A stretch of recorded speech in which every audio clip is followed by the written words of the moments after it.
था और सृष्टि तथा संहार की शक्तियां संतुलन में थीं, तीन महान असुरों का उदय हुआ, विद्युन्माली, तारकाक्ष और कमलाक्ष।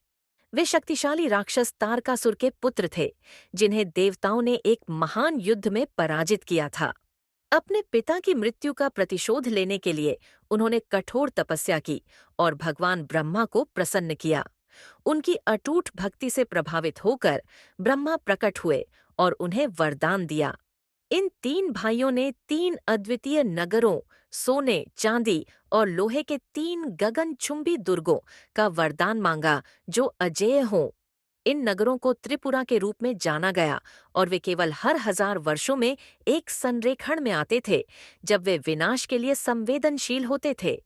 इन दिव्य किलों के साथ त्रिपुरासुर अजेय बन गए और उन्होंने स्वर्ग, स्वर्गलोक, पृथ्वी, भूलोक और पाताल लोक पर आतंक मचाना शुरू कर दिया।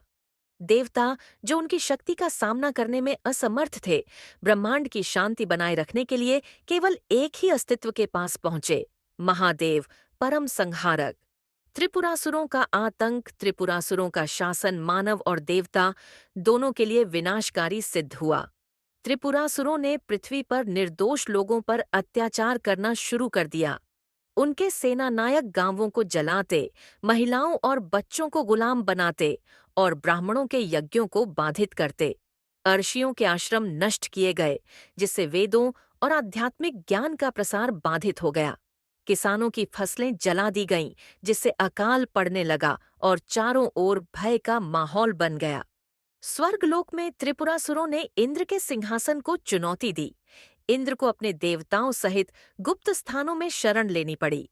यज्ञ और हवन बाधित होने के कारण देवताओं की शक्ति क्षीण होने लगी। देवताओं के सबसे बड़े संतोष का स्रोत, भक्तों की पूजा और अर्चना, त्रिपुरासुरों द्वारा रोकी जाने लगी। यह स्पष्ट था कि त्रिपुरासुरों का अंत आवश्यक था, अन्यथा संपूर्ण सृष्टि अधर्म और अराजकता में डूब जाएगी। ब्रह्मांड में त्रासदी बढ़ गई। इंद्र, देवताओं के राजा, अन्य देवताओं के साथ कैलाश पर्वत पहुंचे, जो भगवान शिव का पवित्र निवास था। उन्होंने हाथ जोड़कर प्रार्थना की, हे महादेव, धर्म के संरक्षक, त्रिपुरासुरों ने तीनों लोकों में अराजकता फैला दी है। हम उनके सामने असहाय हैं, केवल आप ही संतुलन बहाल कर सकते हैं। भगवान शिव, जो ध्यान मग्न थे, ने अपनी शांत आंखें खोलीं। उन्होंने धैर्यपूर्वक सुना। उनकी अभिव्यक्ति अपरिवर्तित रही, क्योंकि वे जानते थे कि सृष्टि और विनाश का अपना समय होता है। माता पार्वती, जो स्थिति की गंभीरता को समझ रही थीं, धीरे से बोलीं, स्वामी, निर्दोषों का दुख अनदेखा नहीं किया जा सकता। त्रिपुरासुरों के शासन को समाप्त करना होगा। महादेव ने सिर हिलाया। समय आएगा जब उनके ही कर्म उनके विनाश को आमंत्रित करेंगे। जब वह क्षण आएगा, मैं हस्तक्षेप करूंगा। देवताओं को अब आशा की किरण दिखी और वे उस नियत समय की प्रतीक्षा करने लगे। जैसे ही ग्रहों की स्थिति बदलने लगी, भगवान शिव युद्ध की तैयारी करने लगे। देवताओं ने भगवान विष्णु के नेतृत्व में एक दिव्य रथ तैयार किया, जिसे महेश्वर रथ कहा गया। पृथ्वी इस रथ का आधार बनी, सूर्य और चंद्रमा इसके पहिए बने, मेरु पर्वत इसका धनुष बना। भगवान विष्णु स्वयं बाण बने, ब्रह्मा रथ के सारथी बने। भगवान शिव अपने तीसरे नेत्र की ज्वाला के साथ रथ पर आरूढ़ हुए। हर हर महादेव के गगनभेदी जय घोष के साथ ब्रह्मांड ने शिव के महायुद्ध की गूंज सुनी। त्रिपुरासुरों ने महादेव के विरुद्ध अपनी समस्त सेना झोंक दी। उनके योद्धा मायावी शक्तियों से लैस थे और वे अलग अलग रूप धारण कर सकते थे। आकाश में अंधकार छा गया, चारों ओर अग्नि और बिजली कौंधने लगी। असुरों ने जल, वायु और अग्नि का उपयोग करके महादेव के मार्ग को रोकने का प्रयास किया। महादेव शांत थे। उन्होंने अपना त्रिशूल उठाया और केवल एक ही प्रहार में हजारों असुरों का संहार कर दिया। वह क्षण निकट था जब त्रिपुरा नगर एक रेखा में आ जाएंगे। जैसे ही वह क्षण आया, भगवान शिव ने अपने धनुष पिनाक से एक ही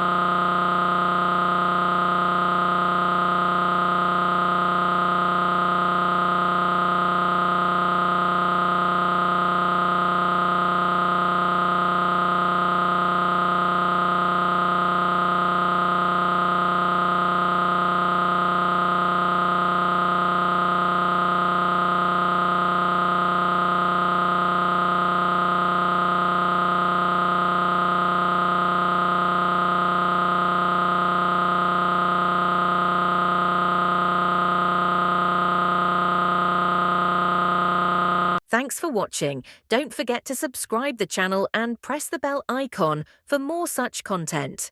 Please like,